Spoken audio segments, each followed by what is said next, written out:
Chinese cuisine has become popular in many parts of the world, and although often adapting to local palates, still remains a favorite social food experience.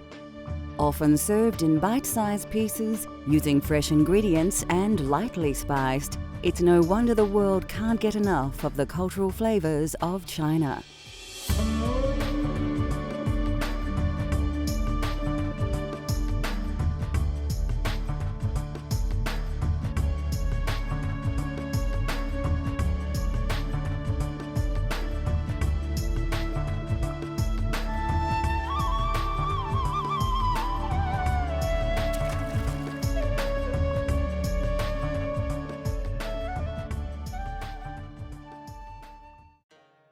A country that features various geographical regions from mountains to grassland, the food of China is very much influenced by location and local produce, resulting in a variety of dining styles and flavors.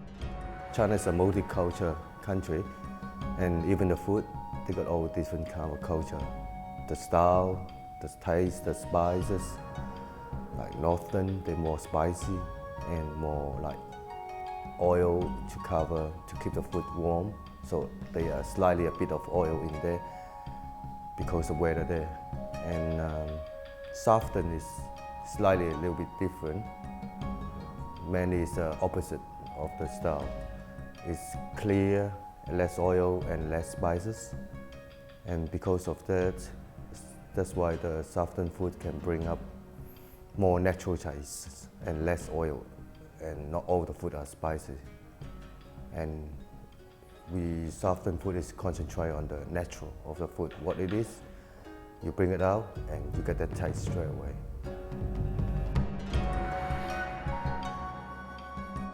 Originally from Hong Kong, XO sauce is a very versatile condiment that will bring out the Chinese flavor of most foods. Once made, it can be stored for some time and is an essential ingredient that all lovers of Chinese cuisine should have on hand. XO sauce is quite a magic sauce. Naturally, it use some ingredients that can be expensive. It just can combine with any seafood, any meat, any vegetable dish, and it can be stored in the long term in the fridge. That's why it brings a very rich taste and all the texture, and they got so many different steps to make the XO sauce in the beginning, but afterward, you love it. Every dish you make, you want to add XO sauce in there, just a spoon, tablespoon, and it just brings out the flavor.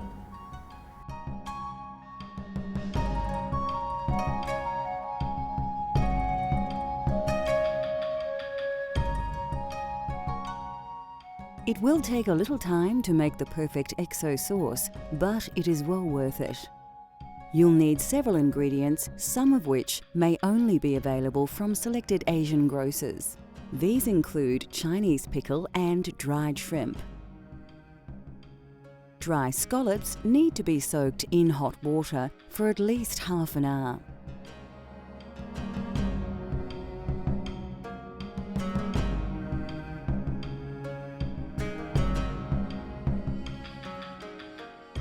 Garlic, red and brown onions, and bird's eye chilies are the other ingredients.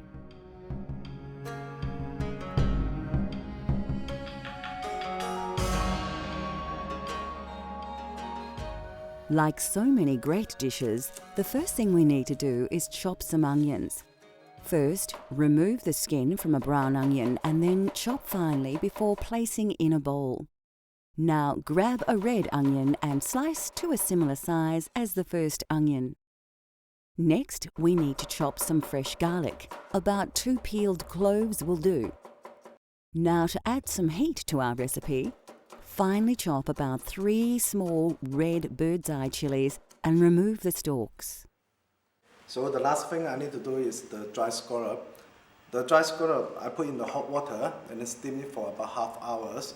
After I've done that, the dry scallop will become well cooked and easy to fall apart, so it's ready to cook. Once you've prepared your ingredients, you can begin to cook.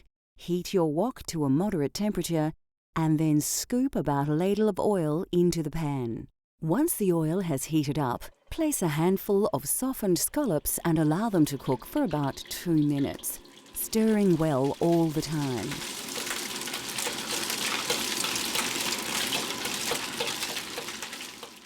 Then, remove them from the oil and place them somewhere where they can drain. Grab a handful of Chinese pickle and add this to the oil. Stir this well and this time cook for 5 minutes before removing this from the oil and placing somewhere to drain. It is very important that you turn the heat down low now. To the oil, add your chopped red and brown onion along with a very generous sprinkling of dry shrimp. Stir the ingredients well. This part of the recipe will take a long time, but your patience will be rewarded as your resulting XO sauce will look and taste much better with time. After about half an hour, the ingredients should have cooked quite well and turned a dark golden colour. Make a well in the oil and then add some chopped garlic and allow to cook for about 1 minute. Now grab the dry scallop and Chinese pickle that we cooked before and add this to the wok along with all the ingredients. Mix well and finally add some chopped chilli. Your XO sauce can be stored in a bottle for some time and added to almost anything to inject a spicy taste of the Orient to your cooking.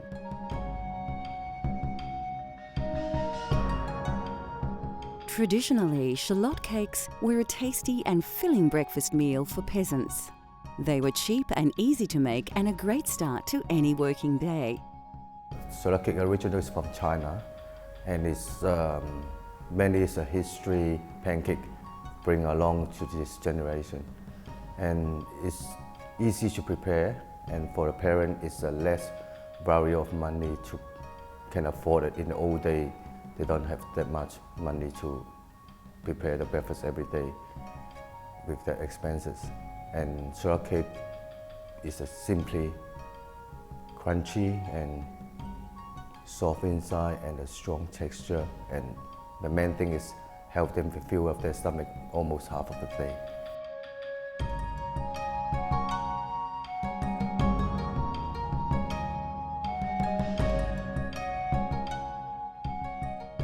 To make these traditional shallot cakes, all you need are a few very basic ingredients. To make the dough, you will need 500 grams of flour, 150 ml of boiling water, and 75 ml of ice water. Apart from a few pinches of salt and sugar, the only other essential ingredients are, of course, spring onion.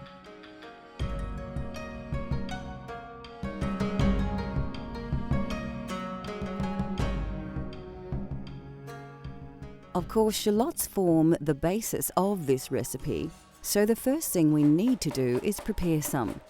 Finally, slice your green onions right up to the leafy part and then put to one side for later.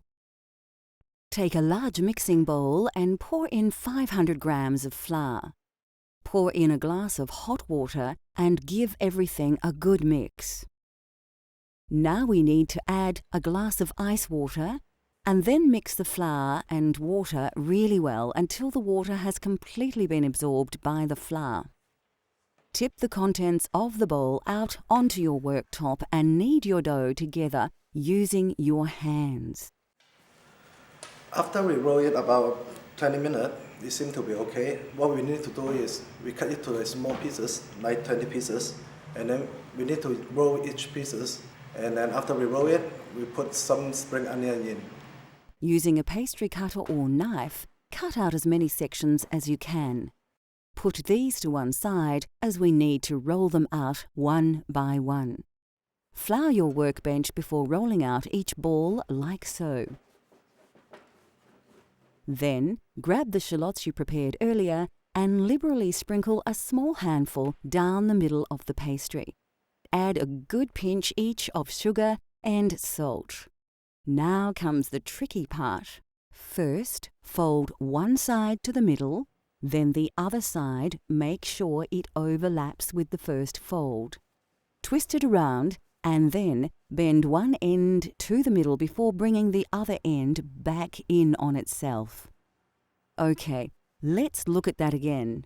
Fold one side of the dough over to the middle, then fold the opposite side over and make sure that it overlaps the first fold. Then take one end and bend it to the center, like so. Do the same with the other end and then join the two ends. The final stage of preparing these tasty cakes takes place at the stove, so we will begin by deeply filling a wok with oil and heating to about 160 degrees. Carefully place each shallot cake into the wok and let them fry in the oil. The cakes should roughly take about 1.5 minutes on each side. You can tell that the underside is ready as the cakes will begin to float. At this point, turn them and let them cook until both sides are light golden brown. Finally, remove them from the oil and place them somewhere that the excess oil can drain. Your shallot cakes are now ready to serve. These delicious cakes are best eaten on their own with a little soy sauce for dipping and a pot of Chinese tea. A simple yet satisfying snack that is steeped in Chinese tradition and still tastes as good as ever. Coming up on Cultural Flavours, a unique and amazing eggplant treat that will have you coming back for more.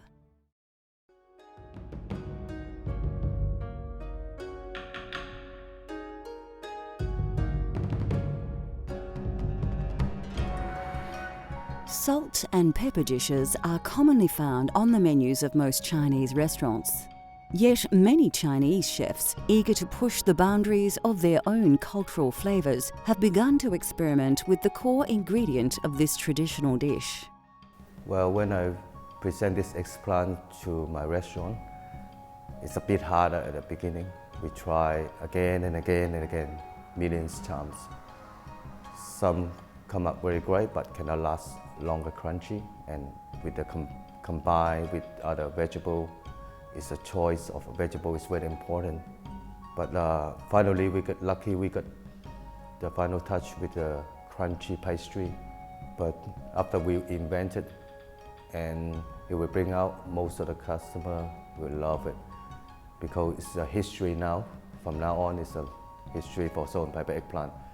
It's easy to prepare and it's easy to accept it, and they will get addicted to it because it combined with the crunchy pastry and the onion, spring onion, capsicum. It's a nice combination.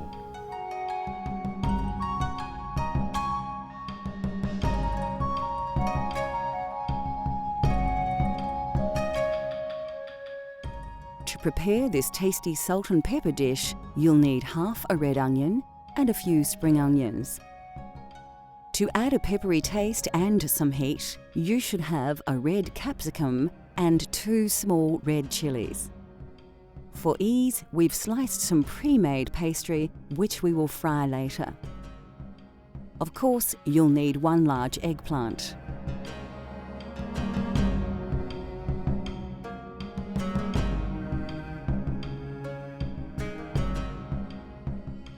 To create the batter, which we shall coat our eggplant with, we will use just 200 grams of flour, a little baking powder, 1 egg and a little water.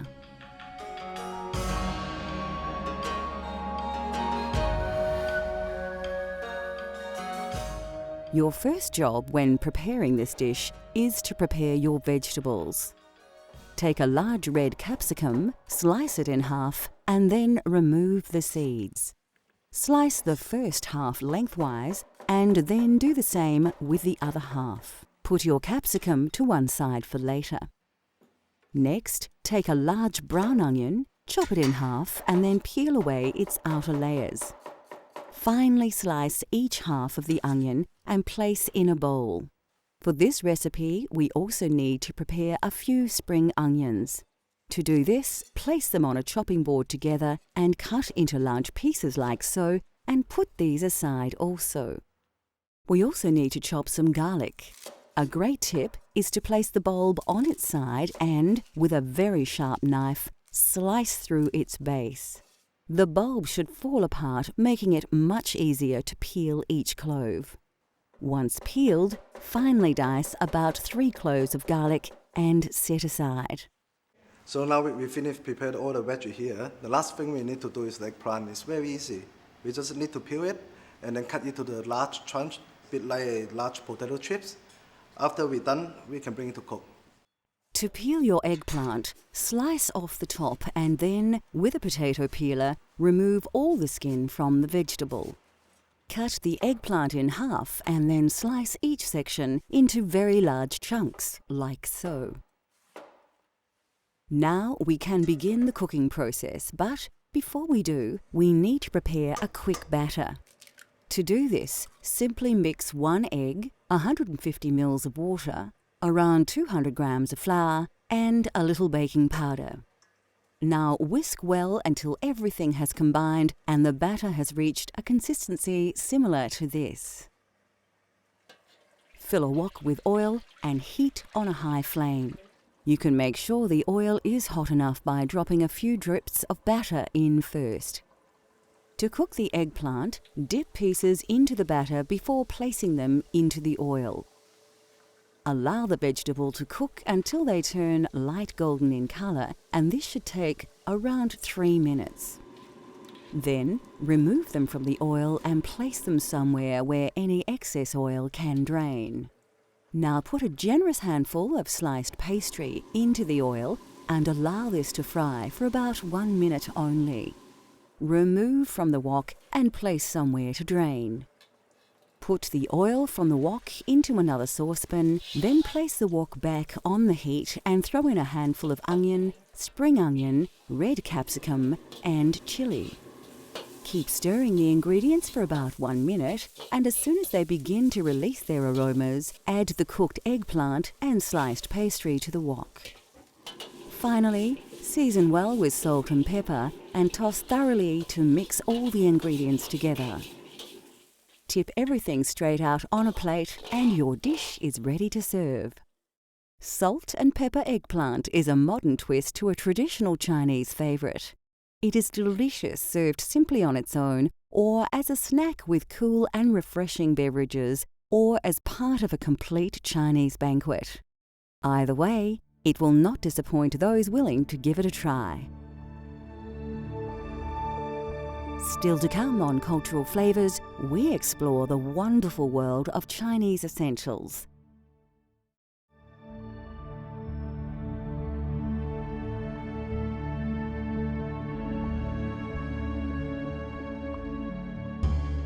The essential ingredients in Chinese cuisine can be broken down into a few categories: herbs and spices, sauces and oils, rice and noodles, and vegetables. Meats are used extensively in Chinese cooking, but often only in small amounts. The Chinese cook with an extensive range of vegetables, many that are common in all areas. There are, of course, some vegetables that are the mainstay of Chinese cuisine. We have to mention Chinese cabbage. There are hundreds of types of cabbage used in Asia, but by far the most popular is the Chinese cabbage, known as sui choy in China. You'll find sui choy in stir-fried noodles, dumplings, soups, hot pots, and broths.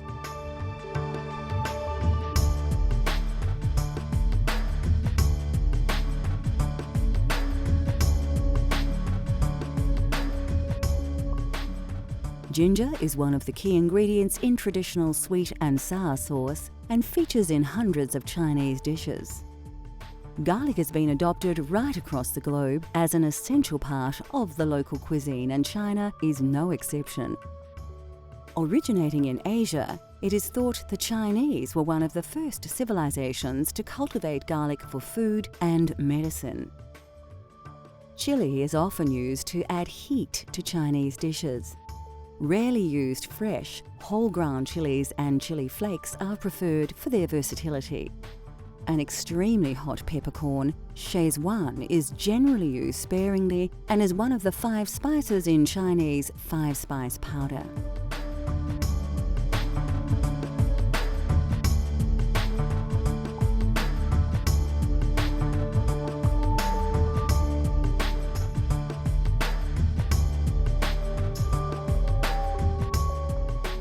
Ground nut oil is excellent for wok cooking as it can be heated to a very high temperature, sealing the food before it absorbs oil. Sesame oil is also a favourite as it adds a distinct flavour to the dish. Common right across Asia, soy sauce is also a staple of China and one of the most widely used ingredients. There are several types of soy sauce, with light soy being the most popular, although it is much saltier than the dark soy. For those Chinese lucky enough to live near the coastline, seafood and shellfish is a very important component of their food culture. Well, the scallop itself is so natural and all the seafood tastes. And that's why, because of the XO sauce, is quite rich taste. But after steam and let the scallop absorb the sauce, the combination is just perfect. And a dash of soy sauce on top with rice fusilli. Then you have the soft, a little bit crunchy, and this is a natural seafood.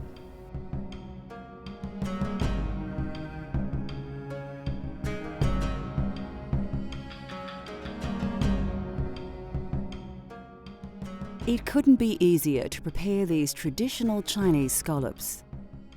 You simply need some rice vermicelli noodles, some fresh spring onions and a dash of soy sauce.